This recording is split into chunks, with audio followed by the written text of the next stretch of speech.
जय Hind friend, class 12 के सभी छात्रों को जय हिंद। जी हाँ दोस्तों, आप लोगों की बोर्ड परीक्षाएं यानी कि भौतिक विज्ञान का पेपर आपका काफ़ी नज़दीक है। तो यहाँ पर आप लोगों को आज हम आप लोगों के लिए भौतिक विज्ञान के लिए मोस्ट इम्पॉर्टेंट यानी कि सैम्पल पेपर लाए हैं। इसको आप पढ़कर अपनी परीक्षा में आप 65 प्लस का स्कोर 100% कर सकते हैं। तो यहाँ पर आपको वीडियो को पूरा देखना है। आज हम आपको वीडियो में कुछ मोस्ट इम्पॉर्टेंट बात बताएंगे, जैसे कि आपको लॉन्ग आंसर किस प्रकार से लिखना है और शॉर्ट आंसर भी किस प्रकार से लिखें, और आपको अपनी कॉपी किस प्रकार से लिखें ताकि आपको जो है आपको पूरे पूरे नंबर दे, मतलब कि जो कॉपी आपको चेक कर रहा है वो आपको पूरे पूरे नंबर दे। तो यहाँ पर आपको सारी बातें आपको क्वेश्चन के साथ साथ ही बताई जाएंगी, इसलिए आप वीडियो को थोड़ा सा भी स्किप नहीं करेंगे। आप सबसे पहले हमारा प्रश्न है कि अपने अपनी कॉपी को अच्छा कैसे बनाएं। सबसे पहले अपनी कॉपी में जो आपकी बोर्ड की कॉपी होगी, आप पहले पेज काफ़ी अच्छे तरीके से डॉट पेन से भरेंगे, और अब जो आपको 15 मिनट का समय दिया जाता है उसमें आपको अपनी पूरी कॉपी में इस तरीके से लाइनिंग कर लेनी है। फिर आपको इसी लाइनिंग के अंदर आपको यहाँ पर लिखना होता है, इसी लाइनिंग के बाहर नहीं लिखेंगे। अगर आप ऐसा करते हैं तो आपकी कॉपी काफ़ी बेहद अच्छी लगने लगती है, और जो कॉपी चेक कर रहा होता है वो आपको अधिक से अधिक नंबर देने का प्रयास करता है। तो यहाँ पर आपको इन सभी बातों को अपने बोर्ड परीक्षा में फॉलो करना होगा। और आपको ये बताएंगे आपको लॉन्ग आंसर कैसे लिखने हैं। जब हमारे लॉन्ग आंसर आएंगे तो हम आपको बताएंगे कि लॉन्ग आंसर हमें किस प्रकार से लिखने हैं। जैसा कि यहाँ पर हमारा पहला क्वेश्चन यहाँ पर हमारा बहुविकल्पीय प्रश्न है। यहाँ पर कह रहा है वैद्युत फ्लक्स का मात्रक क्या होता है। तो यहाँ पर सबसे पहले पर हमारा क्वेश्चन क्या है, वैद्युत फ्लक्स का मात्रक क्या होता है। तो यहाँ पर हमारा क्या होगा, न्यूटन गुणे मीटर स्क्वायर प्रति कूलाम। तो यहाँ पर हमारा ऑप्शन नंबर सेकंड वाला बिल्कुल सही जवाब होगा।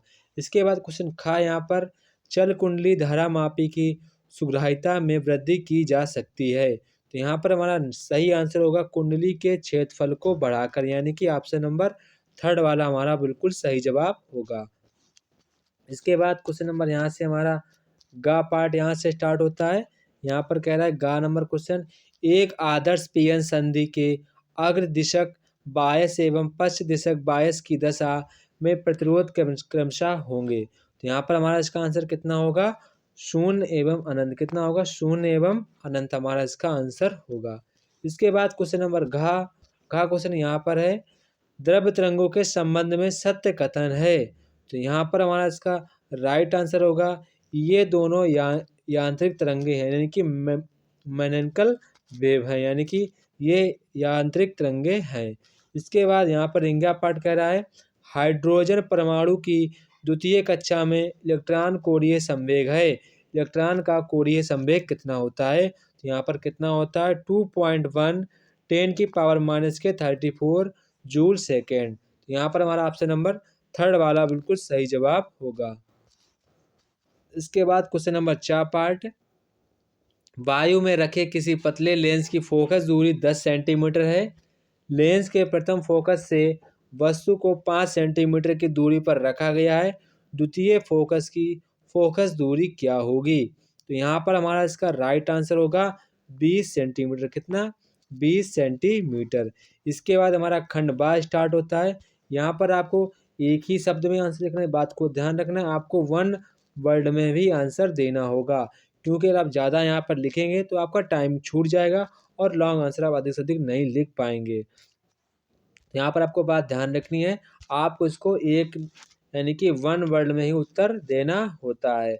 जैसा कि यहाँ पर हमारा पहला क्वेश्चन कह रहा है कि नौर द्वार का प्रतीक एवं चिन्ह बनाइए, इसके अंतर्गत के लिए सत्यता साड़ी बनाइए। ठीक है। इसके बाद खा कह रहा है फोटान का संवेग सूत्र लिखिए। तो यहाँ पर क्या होता है, फ्लैंग नितंग HV/c। तो ये हमारा फोटान का संवेग सूत्र होता है। इसके बाद यहाँ पर गा पाठ कर रहा है कि नाभिकीय बम एवं नाभिकीय रिएक्टर में होने वाली श्रृंखलाओं विक्रियाओं में आपको अंतर बताना होगा। तो आप एक लाइन खींचेंगे, यहाँ पर इसका नाम लिखेंगे और यहाँ पर आप इसका नाम लिखें, फिर आपको इसका अंतर लिखना होगा। एक ही अंतर लिखेंगे, कोई ज़्यादा अंतर नहीं लिखेंगे। इसके बाद घा पाठ कर रहा है कि किसी समतल विद्युत चुंबकीय तरंग के विद्युत क्षेत्र का समीकरण आपको दिया गया है। तरंग के विद्युत क्षेत्र का समीकरण लिखिए। तो यहाँ पर हमारा समीकरण क्या होगा, BZ क्या होगा, BZ 2 × 10⁻⁻⁷ sine bracket 5 500 x minus के 1.5 गुणे 10⁻11 और ब्रैकेट बंद करना है, लास्ट में आपको t लिख देना है। इस तरीके से हमारा ये फार्मूला बन जाएगा। इसके बाद यहाँ पर हमारा इंग्या पार्ट यहाँ पर कह रहा है कि किसी शुद्ध प्रेरित प्रत्याभाई परिपथ में वोल्टता एवं धारा के बीच कालांतर लिखिए। क्या लिखना है? कालांतर कितना होता है? π/2। आंसर क्या होगा? π/2। इसके बाद हमारा क्वेश्चन नंबर यहाँ पर है 1.5 वोल्ट विद्युत भाग बल वाले सेल का आंतरिक प्रतिरोध 0.1 ओम है। सेल को 0.9 ओम के भाप प्रतिरोध को जोड़ने पर सेल के सिरों पर विभवांतर कितना होगा?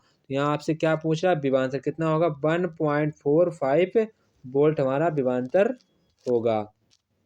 इसके बाद हमारा 3 का पार्ट यहाँ पर कह रहा है कि यही हमारा 2-2 नंबर क्वेश्चन, तो लगभग आपको 4 से 5 लाइन क्वेश्चन लिखना होगा। इसके बाद नेक्स्ट क्वेश्चन यहाँ पर कह रहा है क्वेश्चन नंबर 3 का नाभिकीय की बंधन ऊर्जा से क्या तात्पर्य है? यदि किसी नाभिक के लिए द्रव्यमान क्षति 10⁻⁻6 किलोग्राम हो तो उसकी बंधन ऊर्जा इलेक्ट्रॉन वोल्ट में ज्ञात करनी है। तुम्हारी कितनी होगी? 5.625 गुणे 10⁻22 इलेक्ट्रॉन वोल्ट हमारी इलेक्ट्रॉन वोल्ट बंधन ऊर्जा इलेक्ट्रॉन वोल्ट में होगी। इसके बाद नेक्स्ट क्वेश्चन यहाँ पर 3 का यहाँ पर कह रहा है एम्पियर के परपति नियम के आधार पर अनंत लंबाई के सीधे धारावाही चालक द्वारा उत्पन्न चुंबकीय क्षेत्र का व्यंजक ज्ञात करना है। तो यहाँ पर हमारा होगा B = μ0I/2πr, ये हमारा इसका सूत्र होगा।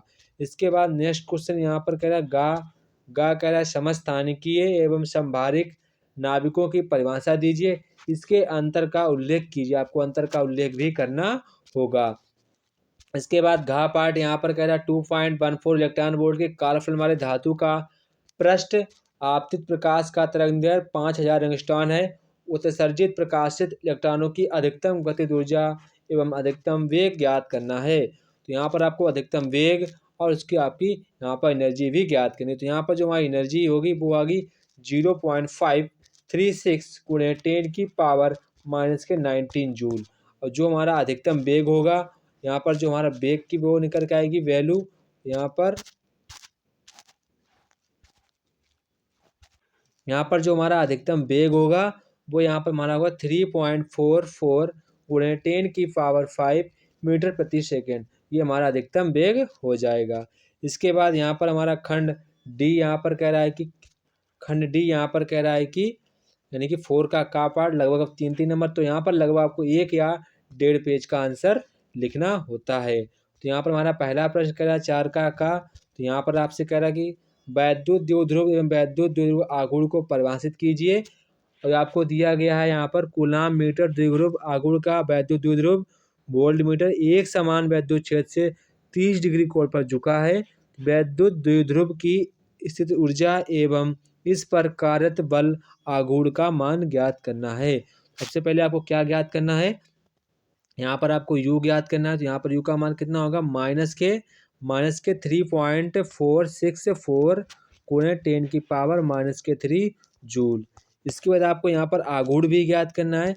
तो आघूर्ण का हमारा मान कितना निकल के आएगा? 2 × 10⁻³ न्यूटन मीटर। हमारा आघूर्ण का मात्रक क्या होता है? Newton metre. तो ये बातों का आपको ध्यान रखना है। इसके बाद क्वेश्चन नंबर यहाँ पर कह रहा है कि ट्रांसफार्मर क्या है? ट्रांसफार्मर में होने वाली ऊर्जाओं हानि का आपको क्या देना है? विवरण देना होगा। इसके बाद पार्ट यहाँ पर कह रहा है कि वैद्युत चुंबकीय तरंगों की अनुप्रस्थ प्रकृति को समझाइए, रेडियो तरंगों के उपयोग का संक्षिप्त विवरण दीजिए। इसके बाद क्वेश्चन नंबर यहाँ पर है कह रहा है उभयनिष्ठ उत्सर्जक विन्यास में ट्रांजिस्टर प्रवर्धक का प्रवृत्ति आलेख खींचिए तथा इसकी क्रियाविधि को संक्षेप में लिखिए। तो यहाँ पर लगभग आपको 1.5 पेज का आंसर लिखना होगा, तभी आपको यहाँ पर पूरे 3 नंबर 101% मिल जाएंगे। इसके बाद हमारा इंग्या पार्ट कह रहा है धातु के 2 गोलों का व्यास 6 सेंटीमीटर 4 सेंटीमीटर है। इन्हें समान विभव तक आवेशित किया गया है। गोलों के आवेश के पृष्ठ घनत्वों के अनुपात ज्ञात करना है। तो यहाँ पर आपको अनुपात भी ज्ञात करना है। तो यहाँ पर जो हमारा इसका अनुपात निकल कर आएगा वो हमारा यहाँ पर अनुपात होगा। यहाँ पर आपको अनुपात भी ज्ञात करना है। तो यहाँ पर हमारा अनुपात कितना होगा? यहाँ पर हमारा अनुपात होगा 2/3 हमारा अनुपात निकल कर आएगा।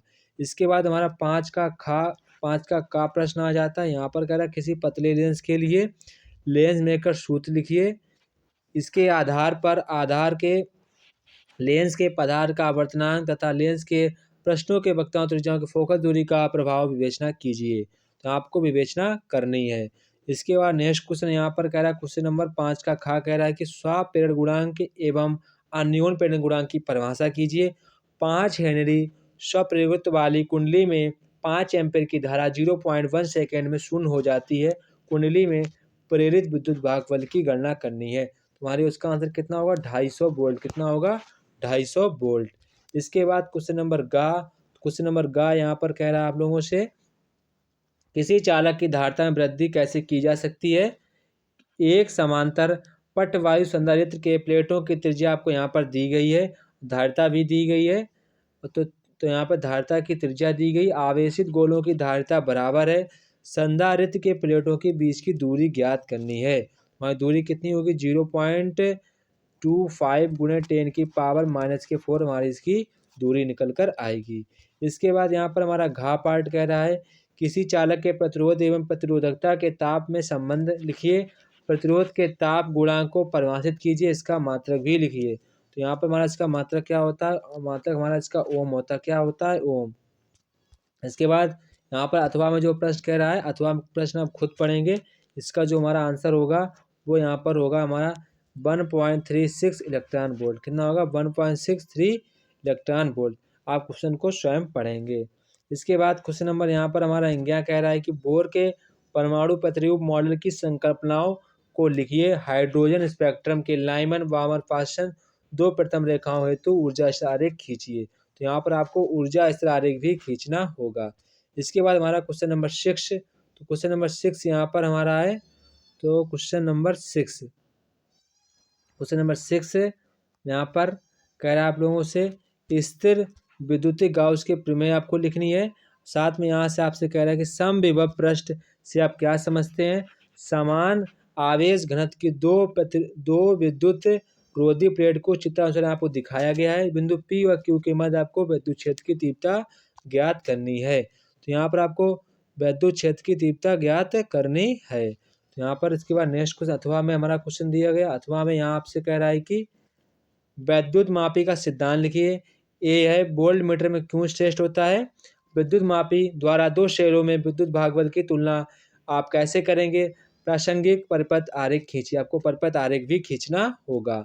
इसके बाद क्वेश्चन नंबर 7 यहाँ से आपसे कह रहा है कि हाइगेंस की द्वितीयक तनिकाओं का सिद्धांत लिखकर इसकी सफलता एवं विफलता पर प्रकाश डालिए। उत्तर लेंस के फोकस दूरी पर रखे बिंदु प्रकाश स्रोत के कारण लेंस से निर्गत प्रकाश के तरंगार्थ का आपको निरूपण भी करना होगा। तो ये क्वेश्चन हमारे लिए काफ़ी इंपॉर्टेंट है। इसको आपको आज ही तैयार कर लेना है। इसके बाद क्वेश्चन अथवा में हमसे साथ में कह रहा है आप लोगों से व्यतिकरण का अर्थ लिखिए। व्यतिकरण आपको क्वेश्चन हमारा ये काफ़ी क्वेश्चन डिफिकल्ट हो जाता है। इसको आप नहीं करेंगे, आप ऊपर वाला ही क्वेश्चन करेंगे। किसे करेंगे? ऊपर वाले का क्वेश्चन करने का प्रयास करिए। क्वेश्चन काफ़ी कठिन है, इसको आपको नहीं करना है। ठीक है, ये क्वेश्चन आपकी लेवल से कई ज़्यादा हार्ड क्वेश्चन है। इसके बाद नेक्स्ट क्वेश्चन यहाँ पर हमारा क्वेश्चन नंबर 8। क्वेश्चन नंबर 8 यहाँ पर कह रहा है कि प्रकाश उत्सर्जक डायोड क्या है। प्रकाश उत्सर्जक डायोड में कार्यकारी सिद्धांत एवं क्रियाविधि का वर्णन कीजिए। यह पारंपरिक फिलामेंट लैंपों की तुलना में क्यों अधिक उपयोगी है। ये हमारा 5 नंबर का है। तो यहाँ पर आपको लॉन्ग आंसर आपको विथ हेडिंग ही लिखना होगा। आपको विदाउट हेडिंग लॉन्ग आंसर नहीं लिखना है। यहाँ पर अथवा में जो क्वेश्चन दिया गया आप इसे खुद से रीड करेंगे। आपको इसको खुद से रीड करना होगा। इसके बाद हमारा क्वेश्चन नंबर 9। क्वेश्चन नंबर 9 यहाँ पर हमारा कह रहा है कि आप लोगों को यहाँ कह रहा है कि बायोसेवर्ट जो हमारा ये क्वेश्चन है काफ़ी इंपॉर्टेंट क्वेश्चन है। तो यहाँ पर इसको आपको आज ही अपनी कॉपी से तैयार कर लेना है। इसके बाद हमारा अथवा में यहाँ पर कह रहा है क्वेश्चन प्रत्यावर्ती वोल्टा के वर्ग माध्य एवं शिखर माध्य के संबंध ज्ञात करना। संबंध लिखिए। दिए गए परिपथ में आपको निम्न के मान ज्ञात करने होंगे। तो यहाँ पर क्या कह रहा है? प्रतिघात, धारिता, प्रतिघात, विभवांतर आपको मान ज्ञात करने हैं। तो यहाँ पर सबसे पहले हमारा V का मान कितना होगा? 1.42 वोल्ट होगा और VC का हमारा जो मान होगा 1.42 6 वोल्ट हमारा आंसर होगा। इसके बाद आपको VR का मान कितना होगा, VR का मान कितना होगा हमारा 5.6 वोल्ट हमारा इसका आंसर होगा। तो ये हमारा आज का आप लोगों के लिए मोस्ट इम्पोर्टेंट सैंपल पेपर था, जो कि आपके लिए काफ़ी इम्पोर्टेंट है। इसको आपको जो क्वेश्चन आपको नहीं आते हैं, वो आपको अपनी कॉपी से तैयार करने हैं, क्योंकि ये क्वेश्चन आपके लिए काफ़ी इम्पोर्टेंट है, तो आपको इसको अच्छे तरीके से तैयार करना होगा। जय हिंद दोस्तों, फिर मिलते हैं अपने नेक्स्ट वीडियो में।